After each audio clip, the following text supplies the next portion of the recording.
So I think this is a question, the idea of why research methods are important is a question that students often ask when they come into a class, particularly when they're forced to take the course, focus on research methodologies. And quite often, a first starting place is to have a conversation around the idea that research methodologies are actually tools that we can use to study things that make sense in our everyday lives.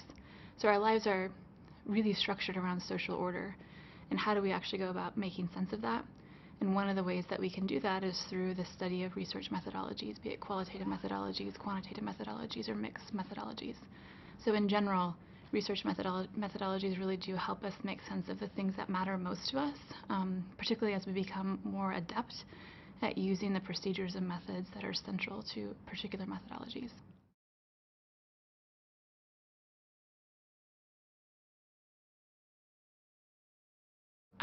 Actually, when I was a classroom teacher, I was working with special education students and was specifically beginning to ask myself some questions around the process in which children and families were being exposed to the diagnosis of being told they have a disability. And I was really intrigued by the use of language in meetings that were considered official moments of telling you or telling your child that they were normal or abnormal. And I became intrigued with the way that those types of scenarios that are really taken for granted, just part of how we do school, how we could actually study how language is crafting particular identities for children. And that actually drove me to begin to explore methodologies that could help me understand better how identities are constructed and how some people even resist particular identities. For instance, describing their child as anything but abnormal and actually exceptional and gifted despite things that appear to be a challenge. So how do parents, for instance, go about using their own words, verbally and non-verbally, to describe who their child is? And so as a teacher, I had no idea how you would actually go about studying this systematically, but it felt really consequential to me. And so it drove me to graduate school, where I began to explore these particular methodologies.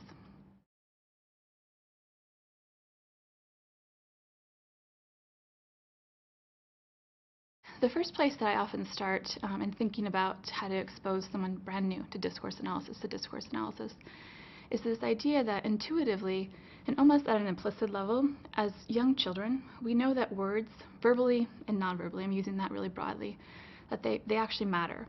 So if we think about a common saying that some people are exposed to of sticks and stones may break your bones, but words will never hurt you. So we learn that saying, but then over time we learn that, hey, this is actually quite false. It seems that words actually are quite consequential. And when I call a friend stupid, or when I call a friend you're a silly goose, it does something. It does something really specific, for instance, when I roll my eyes at my mother. So we learn these things as young children, that words actually do something. And we begin to see as we grow that things like peace talks or newspaper texts that describe the political environment within a particular country, as well as the everyday interactions that we might have in a coffee shop, that those interactions are quite consequential, that it's quite significant when I say hello to someone and they say hello back versus when I say hello to someone and there's actually no verbal response. It does something feels really unfamiliar about not responding back. So there's an order or a structure to this interaction that we have that really bounds our social life. And so those types of interactions are the types of interactions that discourse analysts are really interested in studying. Because the assumption is that language functions to do something. So language ascribes identities. Language can also be used to negotiate. We use language to blame each other, to blame entities that we might not even know. We use language to negotiate peace. We also use language to start wars. So the fundamental aspects of social life are really bound within language. So first and foremost, discourse analysts care about that. They care about the study of language and how it orders social life. So then, when we think about how do we actually study that, it's important to keep in mind that discourse analysis is actually a field of study. It's an interdisciplinary field of study that incorporates not just one methodology of discourse analysis, but several. So it can range from a focus on critical discourse analysis to discursive psychology, to a focus on more post-structural Foucauldian approaches to discourse analysis, all of which bring with them different understandings of what counts as discourse and how to go about studying it. But when you're first exposed to discourse analysis, a good place to start is really thinking first, what counts as discourse? And what perspectives around discourse will I begin with in my studies? And how will that help me understand where to start? So am I going to start with the study of particular political ways of talking about the world, or will I study in everyday interactions between two children on a playground?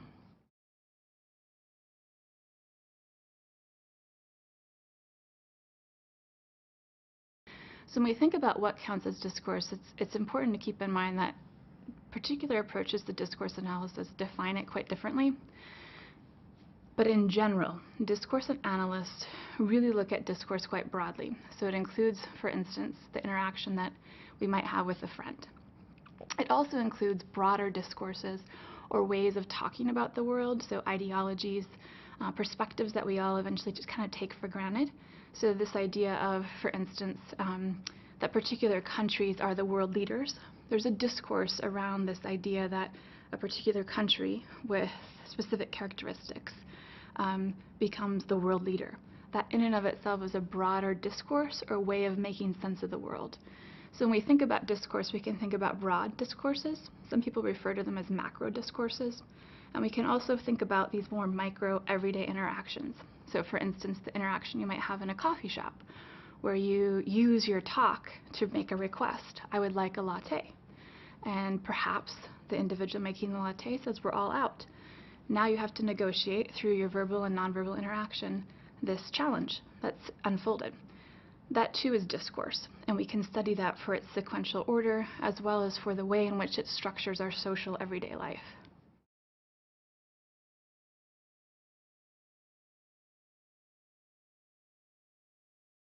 One of the key strengths of discourse analysis is it really does afford us an opportunity to generate some critiques of social life, particularly those aspects of social life that become taken for granted. So for instance, when we think about school contexts, there are lots of different ways that we talk about who students are. We talk about them as high achievers, low achievers. We talk about them as good performing students or, that kid with the bad behavior. Those are produced through everyday interactions, hallways, teachers' lounges, parent-teacher conferences, locker room conversations between children. So those particular interactions are the things that we really are interested in, and we can begin to unpack how they become kind of taken for granted. We assume that they're really not doing anything when in reality they're doing something significant. And so that in and of itself is a real primary strength, that discourse analysis allows us to actually study the space in which the taken for granted aspects of life are being produced. Another real strength of some approaches to discourse analysis is that some of these approaches to discourse analysis really do actually center their analysis around naturally occurring data. So data that would be generated without the intervention of a researcher. So this would be in contrast, for instance, to an interview in which a researcher goes in with specific questions that they're going to ask. Naturally occurring data is data that would occur regardless of the researcher's presence. So for instance, interaction that happens in a coffee shop or interactions that happen in a classroom. So discourse analysts, some that is, can really ground their analysis in actual everyday interactions, and that provides some really useful opportunities to unpack social life as it happens versus asking people to tell us how they think it happens in the process of an interview, for instance.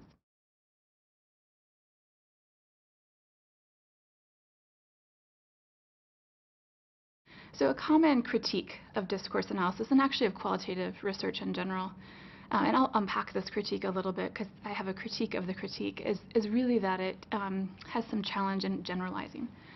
So if we think about the goal of much of qualitative research, it's really focused on a really specific local understanding of a particular phenomenon. It often doesn't then lead itself towards making generalities about the world. So one of the critiques of some forms of discourse analysis have been that it often becomes too situated. So the so what question is left up for people to negotiate, with a lot of people continuing to ask, so what? Why does this matter? Is it really related to classrooms across the world or coffee shops across the world? Or is it specific to this particular interaction? So that's one of the things that scholars of discourse, as well as students that are beginning to study discourse analysis approaches, need to always consider, that one of the critiques that they'll have to answer is, what are your perspectives around generalization, and how are you negotiating this challenge of perhaps not making a claim that your research is translatable across all contexts that are even minorly similar.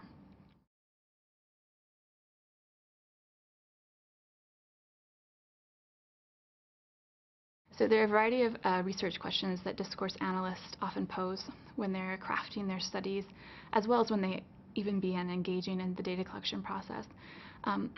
Jonathan Potter has written a series of articles, and he's at Loughborough University, a series of articles as well as book chapters that really highlight explicit examples of what some of these questions might look like. And so some of the ideas that I share are certainly drawn from his work as well as other discourse analysts.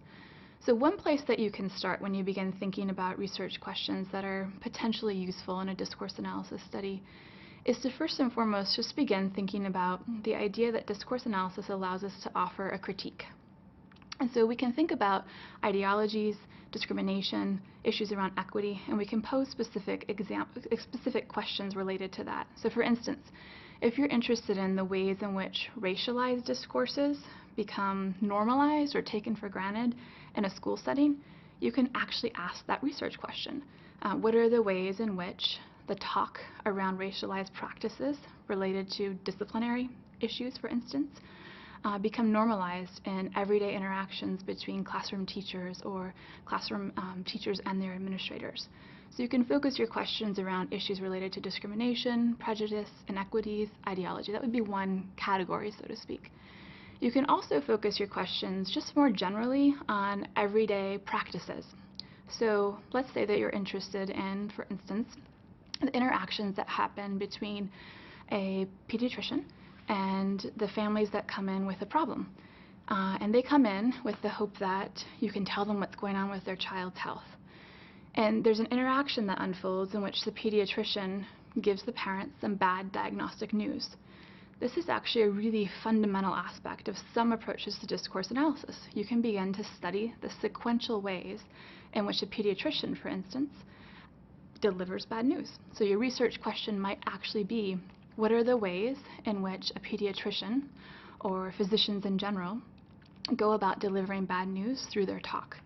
And talk would be something that would include both verbal and nonverbal aspects of the interaction. Another key aspect that can be tackled is actually just exploring psychology in practice. So for instance, things related to learning, motivation, memory, those are things that we can study in the ways in which people talk. So of course there are different methodologies in which we can ask someone, tell me what you remember. We can also, in discourse work, actually just study how people go about producing their memories in their talk. So perhaps we're interested specifically in the ways in which stories become fundamental to the way that memory is produced in the talk of children. So memory in general has been a psychologized idea, and so we can think about those categories of research questions as focused on psychology and practice. So issues like memory, learning, cognition, how are they made real or visible in people's everyday interactions? So those three broad categories are often good places to explore first, and then you can explore others as you begin to gain some familiarity with the methodology and the methods as well.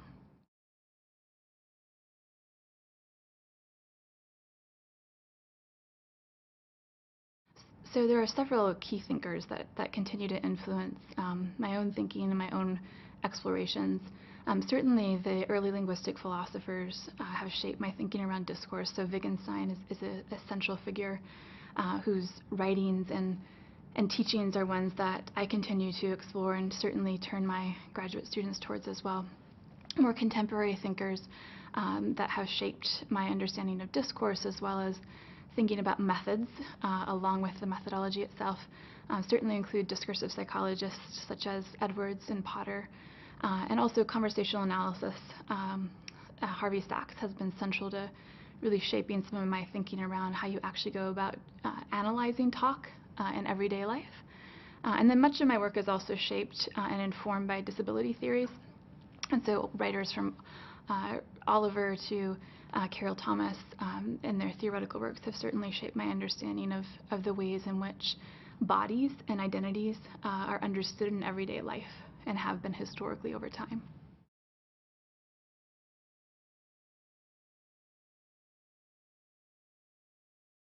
The field of qualitative inquiry, qualitative research, has certainly seen a proliferation in relationship to methodologies over the last few decades. So in the 1980s, qualitative inquiry was certainly fighting, so to speak, to really position itself as having a central place at the methodological table. And those early debates around paradigms as well as the legitimacy of qualitative research are certainly debates that those of us that are here today and newer scholars, so to speak, are resting on the shoulders of those debates. And those debates were really central in putting forward a thinking around qualitative inquiry as an endeavor in which legitimate evidence can be produced from a variety of research paradigms. So those early years were really central for what we saw happen and what we continue to see happening in these last few decades, which has really been a proliferation of methodologies. So qualitative inquiry in general, if we think about where it's at today, it's a broad landscape that includes a variety of disciplines, which I think is quite exciting, that it's interdisciplinary, but also it's multi-methodological. And so many of the things that we're seeing emerge relate to scholars who are placing together methodologies that we would have never thought could sit side by side, and a willingness to work across those tensions.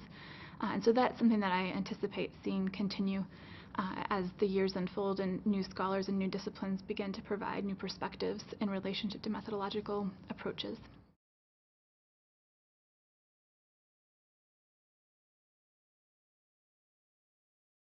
So a large aspect of my empirical work is centered around a corpus of data which was collected in a pediatric clinic over the course of 2 years. And this data set includes everyday interactions with children with disability labels and their therapists, as well as their parents.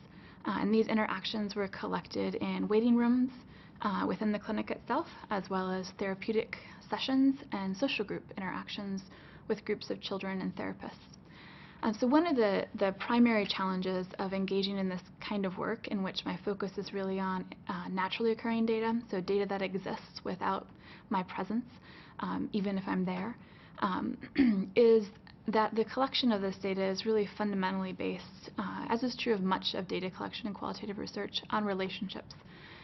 So the idea that you have to garner buy-in to a long-term project in which all of everyday interactions are being recorded and being collected is really dependent upon buy-in with the participants. And this has particularly been the case within this pediatric environment, which is a highly sensitive healthcare environment that has a variety of protections within which I, as a researcher, have to work within.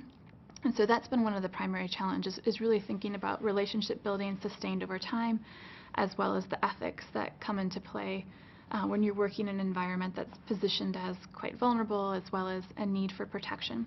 In addition to that, when you begin building these discourse data sets, one of the challenges is thinking about how you'll organize and store 300 plus hours of naturally occurring data, let alone what you'll do with it later.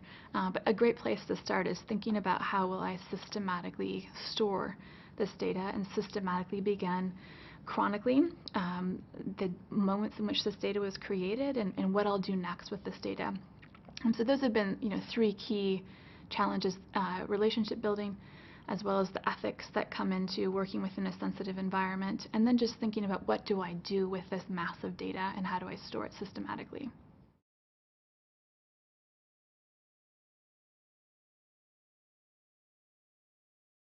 Being an ethical researcher is something that's often initially presented to graduate students and even undergraduate students as fundamentally about institutional reviews, so ethics committees.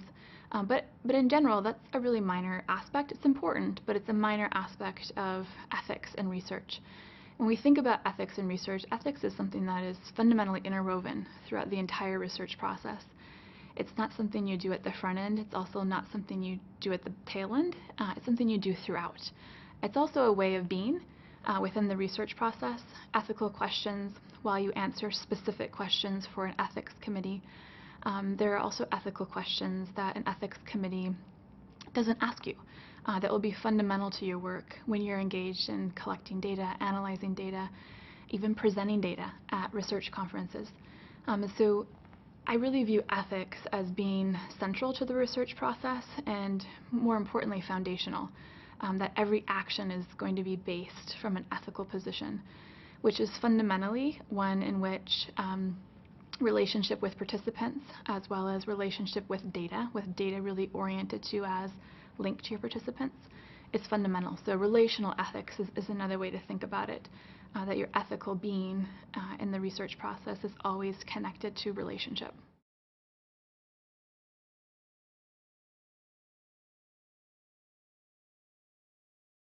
So when I think about the ways in which my research continues to change alongside technological advancements, the fundamental place that I often start is the ways in which computer-assisted qualitative data analysis packages continue to shape how I go about not just analyzing my data, but organizing my projects.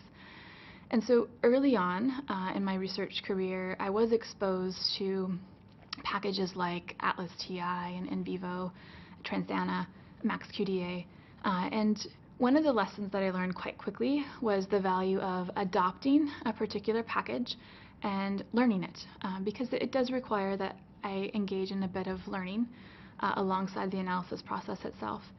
And what that has done for my research is it's really streamlined the ways in which I go about collating my research.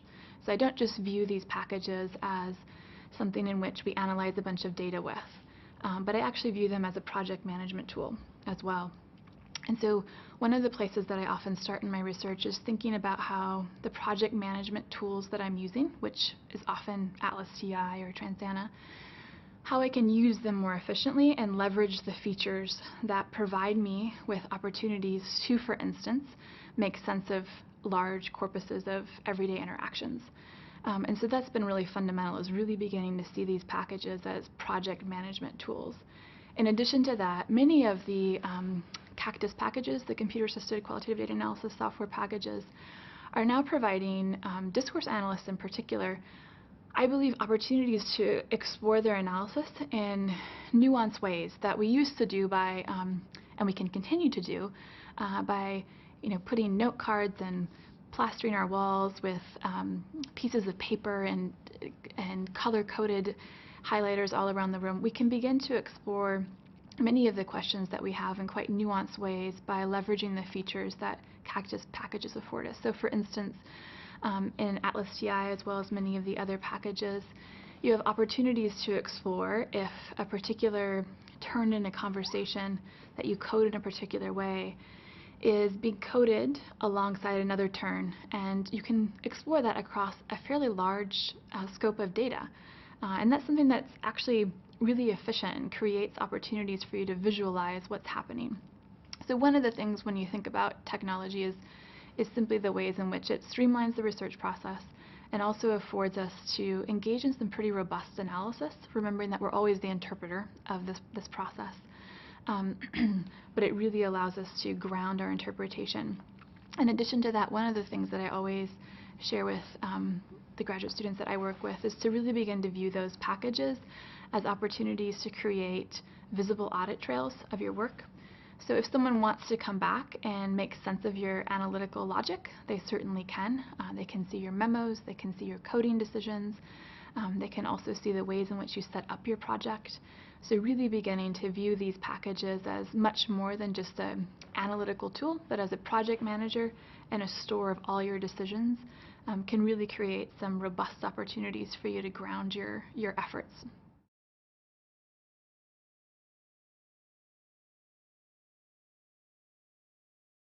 When you begin a discourse analysis project, or even when you're just embarking on thinking about what discourse analysis might look like for your research, and if it's something that aligns with your orientation to the world and the types of questions that you're asking, there are different places that you can start.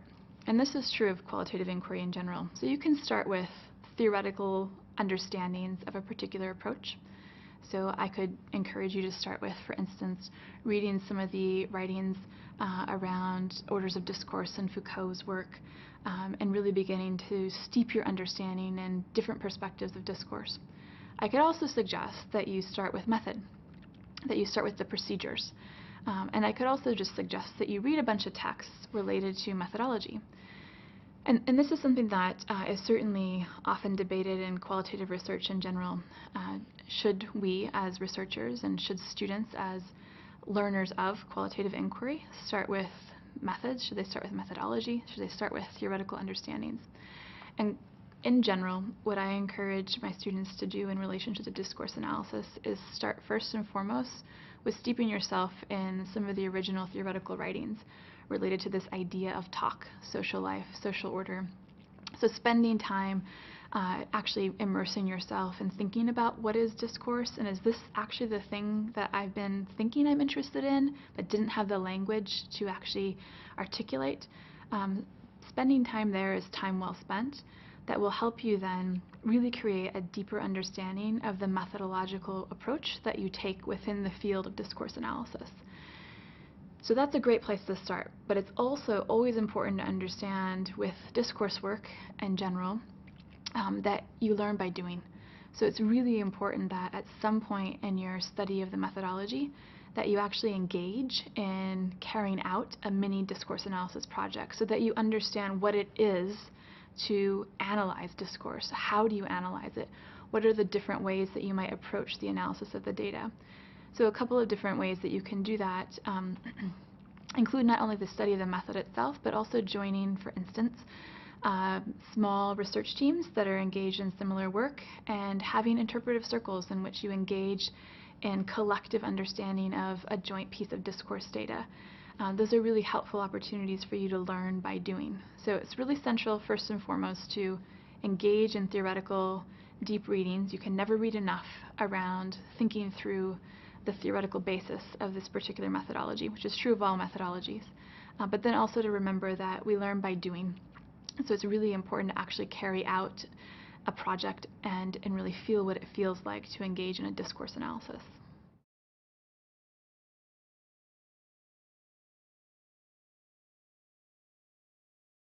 So the practical benefits of studying qualitative methodologies really relate to the positions that students take up. So if a student is particularly interested in maintaining their position as a practitioner, one of the things that qualitative inquiry can offer them are systematic ways to make sense of their everyday practices. So problems of practice that they face in their work can be better understood through the study of qualitative methodologies. If their goals, a student's goal is perhaps different and they're headed towards an academic career, it is really helpful to begin to recognize that qualitative methodologies in general are certainly spaces in which there is space at the table of methodological discussions in which the evidence that you provide through a qualitative study is legitimately wanted and certainly something that others are interested in exploring from other methodological perspectives. Many academic careers currently are beginning to also explore the possibilities of having integrated perspectives in which qualitative methodologists, quantitative methodologists either work together or begin to think about the pragmatic ways in which academics might work with students to begin to train them and support them in thinking about research in an integrated manner. So it's really critical that students begin to have experiences that allow them to think across methodologies. And so engaging in a deep level of study around qualitative inquiry is a first step. And then, of course, the next step is using your understanding to actually carry out work across methodological paradigms and perspectives.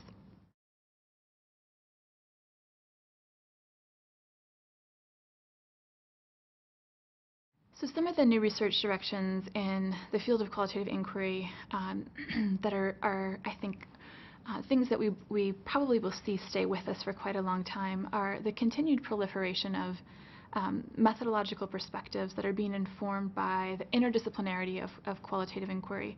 So the very fact that qualitative inquiry is now a space in which we see critical scholars, cultural studies scholars, scholars that have been engaged in nursing education and medical education is really creating an environment in which we can learn from each other across contexts and really begin to tease out methods and methodologies that perhaps were less familiar to us prior to having these interdisciplinary opportunities to converse with one another. In addition to that, with the emergence of new technologies, there are a plentiful amount of opportunities for qualitative researchers to begin thinking about new spaces and new ways in which to collect data, ways in which perhaps are going to push our thinking around method as well. So for instance, more recently, and it's actually been quite recently, the innovation of the internet has created new opportunities for qualitative researchers to think about the internet not only as a space for research, so for instance, engaging in virtual ethnographies, but also a space in which we can collect data. So using Skype, for instance, to collect interviews. So those types of technological advances are really going to push us forward in thinking about the ways in which we go about collecting data, as well as the ways in which we might go about exploring new spaces for the study of everyday life. At present, most of my work is really centered around thinking about the ways in which research methodology can be translated for individuals that stay within practitioner-bound environments. So individuals that, for instance, might be exposed to research methodologies but have a desire to stay in the classroom as teachers or in administrative positions as school leaders. And so what I'm really focused on is the ways in which we can actually go about teaching individuals to see the practicalities of learning systematically qualitative methodologies for their everyday lives. And that's a primary focus for much of my work right now. Another area that I'm particularly focused on is really thinking about the ways in which discourse analysis and conversational analysis can be used to engage in deeper conversations and practical conversations with clinicians. So because much of my work has centered around pediatric interactions between therapists and children with disability labels and their families, I'm particularly interested in how studying everyday interactions can support clinicians in improving their practice. And so when we think about creating practical training models for clinicians, it becomes a methodological challenge, so to speak, of thinking about how to translate findings to practical training models themselves. But that's certainly an area that I'm working on right now.